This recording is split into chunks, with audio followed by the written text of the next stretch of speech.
السلام عليكم ورحمة الله. الحمد لله رب العالمين والصلاة والسلام على أشرف المرسلين وعلى آله وصحبه وسلم.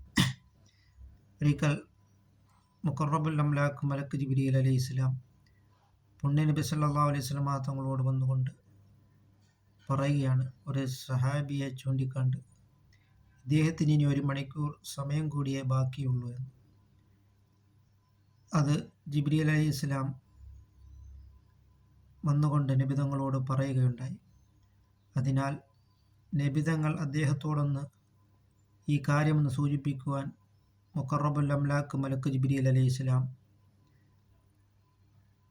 നബിതങ്ങളോട് പറയുകയുണ്ടായി. അപ്പോൾ നബി സല്ലല്ലാഹു അലൈഹി വസല്ലം തങ്ങൾ ഈ സമയം അദ്ദേഹത്തോട് ഈ കാര്യം പറയുകയുണ്ടായി, 1 മണിക്കൂർ സമയം കൂടിയേ ബാക്കിയുള്ളൂ എന്ന്.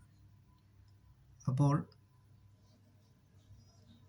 ഈ സ്വഹാബി യാ റസൂലല്ലാഹ് ചോദിക്കുകയാണ്, അങ്ങനെയാണ് എങ്കിൽ ഞാൻ ഏതമലാണ് കൂടുതൽ ഈ 1 മണിക്കൂർ കൊണ്ട് ചെയ്യേണ്ടതെന്ന് ചോദിച്ചപ്പോൾ റസൂൽ കരീം സല്ലല്ലാഹു അലൈഹി വസല്ലം തങ്ങൾ പറഞ്ഞത്, നീ ഇൽമു പഠിക്കുവാൻ വ്യാപൃതനാവുക എന്നാണ്.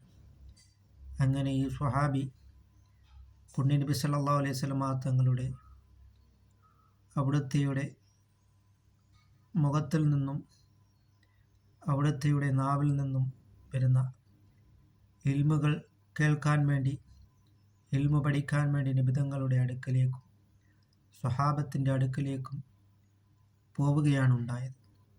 അതുകൊണ്ട് അൽ ഇൽമു ഹയാത്തുൽ ഇസ്ലാം, വിജ്ഞാനമെന്നുള്ളത് ഇസ്ലാമിൻ്റെ ജീവനാഡി എന്നാണ് സയ്യിദുനാ മുഹമ്മദ് റസൂലുള്ളാഹി സ്വല്ലല്ലാഹു അലൈഹി വസല്ലം തങ്ങൾ പറഞ്ഞിട്ടുള്ളത്.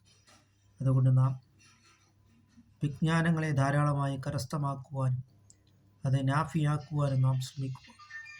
അല്ലാഹു തആല നമുക്ക് നാഫിയായ ഇൽമിനെ അല്ലാഹു തആല പ്രദാനം ചെയ്യുകയും ചെയ്യുമാറാകട്ടെ.